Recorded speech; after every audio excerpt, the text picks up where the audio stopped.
आप देख रहे हैं कि जिस तरह से लोकसभा के जो चुनाव जो नज़र आ रहे हैं और चुनावों में जो है लगातार प्रत्याशी जो हैं वो अपने अपने जो छोटे छोटे नुक्कड़ सभाएं करके या जनसभाएं करके लोगों को जो है वो ये समझा रहे हैं कि किस तरह से भारतीय जनता पार्टी को जो है वो वोट डालें। हमारे बीच में जो है शिमला संसदीय सीट से जो है सुरेश कश्यप जी जो है यहाँ मौजूद हैं, जो आज एक दिन के जो नालागढ़ और बीबीएन क्षेत्र में जो है प्रवास पर है। अलग अलग जगह जाकर जो है वो लगातार जो है वो जनसभाएं कर रहे हैं और लोगों को जो है नरेंद्र मोदी द्वारा जो योजनाएं जो दी जा रही है उसके बारे में बता रहे हैं और भारतीय जनता पार्टी के पक्ष में वोट डालने के लिए जो है वो लगातार अपील कर रहे हैं। तो हमारे बीच में है यहाँ पर शिमला संसदीय सीट से जो है सुरेश कश्यप जी, तो इनसे हम जो है आज बात करेंगे। सर, इंडिया न्यूज़ में आपका बहुत बहुत स्वागत है। Thank you very much sir, जिस तरह से आप जनसभाएं कर रहे हैं, एक आज का टूर है आपका, नालागढ़ का जो टूर है, वैसे भी अलग अलग जा रहे हैं, तो क्या लगता है कि किस तरह से माहौल जो है इस वक्त जो है वो बन रहा है? ठीक है, ज़बरदस्त माहौल है। और आज नालागढ़ में मैं हूँ, तो नालागढ़ क्षेत्र में भी इस बार यहाँ बहुत बड़ा टारगेट रखा गया। पिछली बार भी ये विधानसभा क्षेत्र पूरे प्रदेश में लोकसभा चुनाव में हाईएस्ट परसेंटेज ऑफ वोट्स में नंबर 1 पर था और इस बार भी उसी प्रकार का टारगेट सेट किया गया है। मुझे पूर्ण विश्वास है। पिछली बार 40,000 की लीड दी थी, अब की बार 50,000 का लक्ष्य रखा गया है। और मैं समझता हूँ हमारे यहाँ के जो नेता हैं, चाहे वो आदरणीय केएल ठाकुर जी हमारे विधायक हैं, हमारे पूर्व विधायक लखिंदर राणा जी हैं, और इनकी जो टीम है जिस प्रकार से काम कर रही है, तो 50,000 का ये लक्ष्य भी इनके सामने छोटा लगता है। जिस प्रकार का माहौल आज मेरे संसदीय क्षेत्र में बना हुआ है, और अभी 2 दिन पहले ही माननीय प्रधानमंत्री जी स्वयं हिमाचल प्रदेश में और जिला सिरमौर के नाहन में आए थे और वहाँ पर एक ऐतिहासिक रैली हुई। स्वयं माननीय मोदी जी ने कहा, क्योंकि वो तो पूरे प्रदेश के चप्पे चप्पे से वाकिफ़ है और लंबा उनका अनुभव हिमाचल प्रदेश से भी है, प्रभारी रहे हैं, उन्होंने स्वयं इस बात को कहा कि आज तक मैंने यहाँ पर इतनी बड़ी रैली नहीं देखी, क्योंकि जितने लोग पंडाल में थे उससे 2 गुने लोग जो सड़कों के ऊपर ही थे, जो वहाँ तक पहुँच नहीं पाए, पंडाल तक नहीं पहुँच पाए। बहुत, जिसको मैं कह सकता हूँ कि बहुत जोश भरा माहौल था, बहुत उमंग थी, बहुत उत्साह था और बड़े उत्साह के साथ कार्यकर्ता आए थे और बड़े उत्साह के साथ इस रैली में पहुंचे थे। तो निश्चित रूप से एक बहुत अच्छा माहौल बना है। अभी माननीय राष्ट्रीय अध्यक्ष श्री जगत प्रकाश नड्डा जी, उनका भी जिला सोलन में कार्यक्रम था, बहुत उत्साहवर्धक था।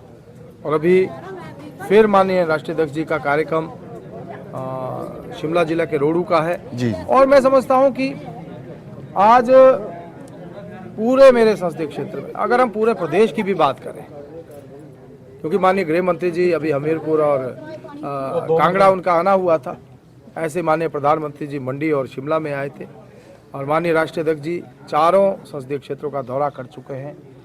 जो माहौल आज हिमाचल प्रदेश में बना है, चारों की चारों सीटें भारतीय जनता पार्टी जीतने वाली है।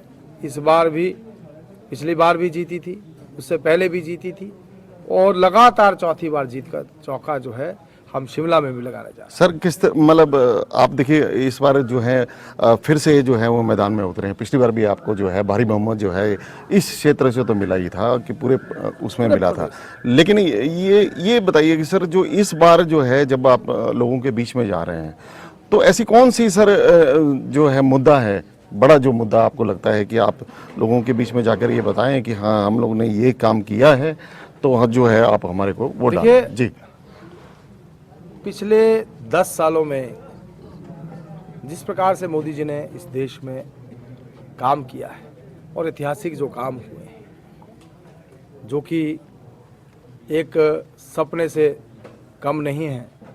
राम मंदिर का मुद्दा 500 सालों से चला आ रहा था, सुप्रीम कोर्ट का निर्णय आना और मात्र 3 वर्षों के दौरान एक रिकॉर्ड समय में उसका निर्माण किया जाना, मैं समझता हूँ बहुत बड़ा काम।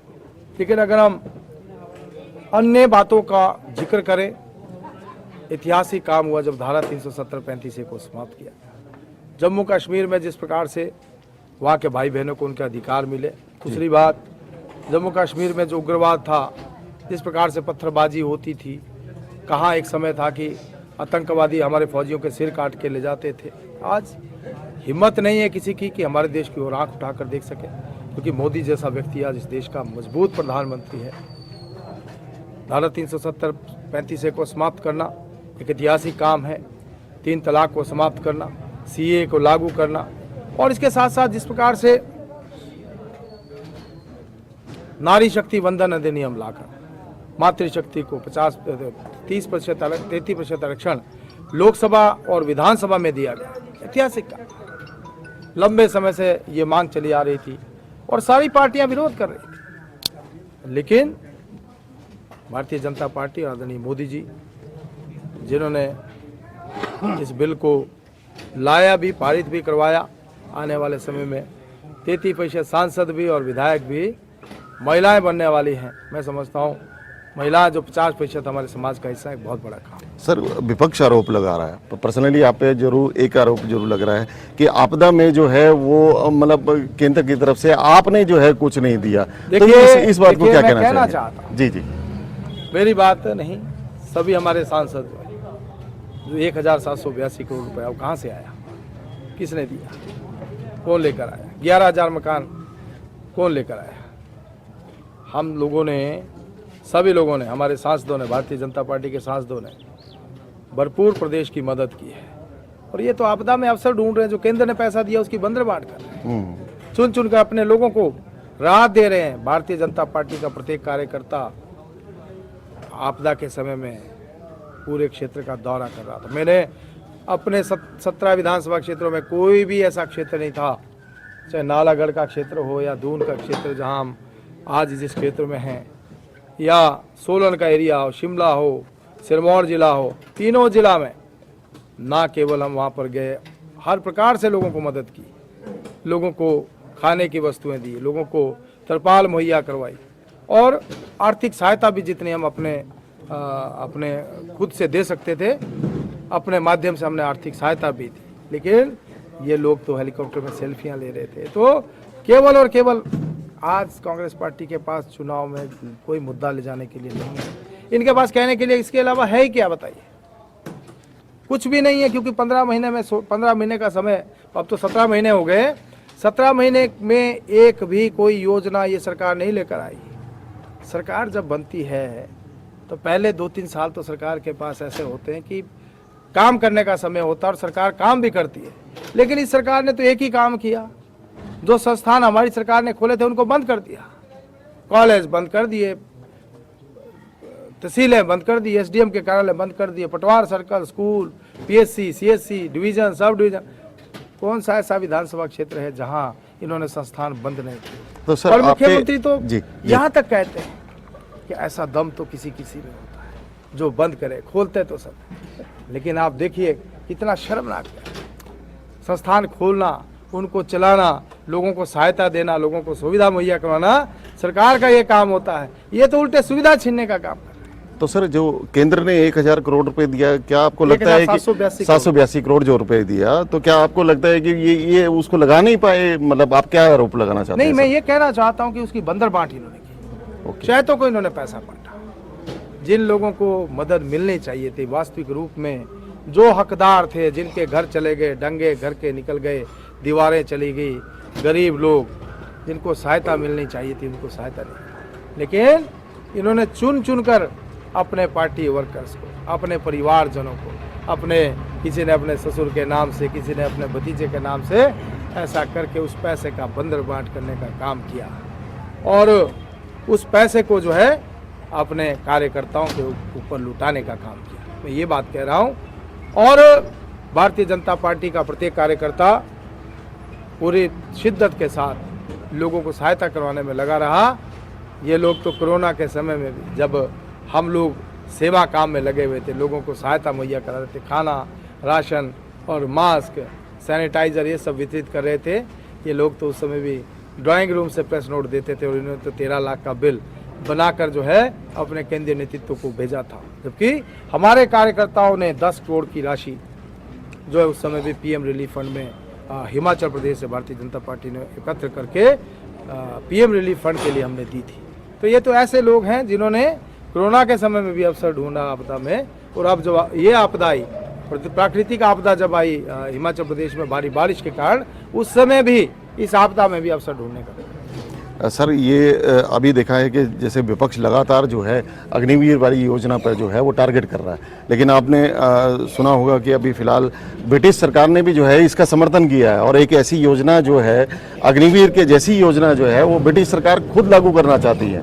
तो अब कहीं ना कहीं आपको लगता है कि इस कार्रवाई से कहीं ना कहीं विपक्ष का जो है वो मुंह बंद हुआ होगा? जी देखिए, आज कांग्रेस पार्टी की स्थिति पूरे देश भर में ऐसी है, सिवाय विरोध करने के सिवाय इनके पास कुछ बचा नहीं है। कहाँ कभी 440 सीटें इनकी आई थी, आज ये 40 सीटों पे सिमट गए, और अगली बार 40 भी नहीं आएंगे। आज क्षेत्रीय दलों से भी बदतर इनकी स्थिति हो गई है। और ना केवल अग्निवीर योजना, इनका काम हर योजना का विरोध करना है, हर चीज में विरोध करते हैं। ये तो केवल विरोध करने वाली पार्टी बन गई, और तभी तो देश की जनता इस बात को जान भी चुकी है, और आज जो इनका हश्र हो रहा है इसी कारण से हो रहा है। अग्निवीर योजना देश के लिए एक महत्वाकांक्षी, और देश को मैं समझता हूँ एक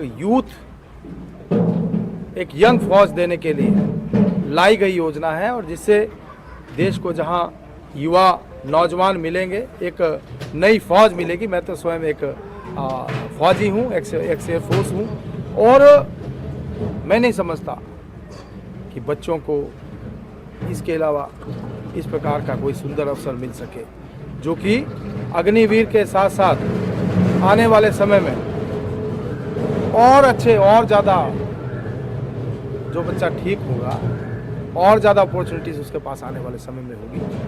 अगर वो फौज में नहीं रहना चाहता है तब भी विभिन्न क्षेत्रों में अपनी सेवाएं दे सकता है। वो एडमिनिस्ट्रेटिव सर्विसेज में आ सकता है, या दूसरी सर्विसेज में जा सकता है, टेक्निकल में जा सकता है, क्योंकि उसके पास एक मौका होगा, पढ़ाई करने का भी मौका होगा, साथ ही साथ फाइनेंशियली भी वो साउंड होगा।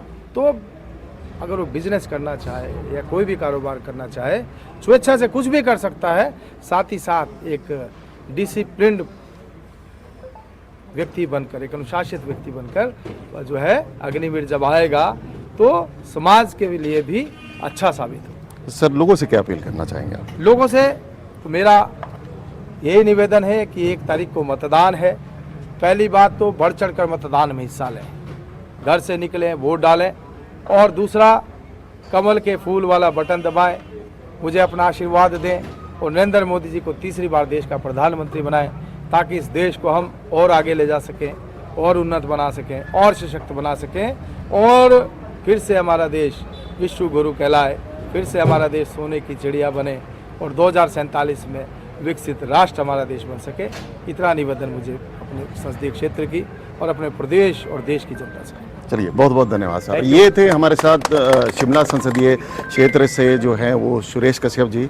लगातार जो है नालागढ़ में एक दिवसीय जो है प्रवास पर हैं, अलग अलग जगह जाकर जो है जनसभाएं कर रहे हैं, नुक्कड़ सभाएं कर रहे हैं, और भारतीय जनता पार्टी के पक्ष में वोट डालने की लगातार जो है ये अपील कर रहे हैं। नालागढ़ से मैं अपने सहयोगी लवली ठाकुर के साथ इंडिया न्यूज़ के लिए मैं हूँ अजय रतन।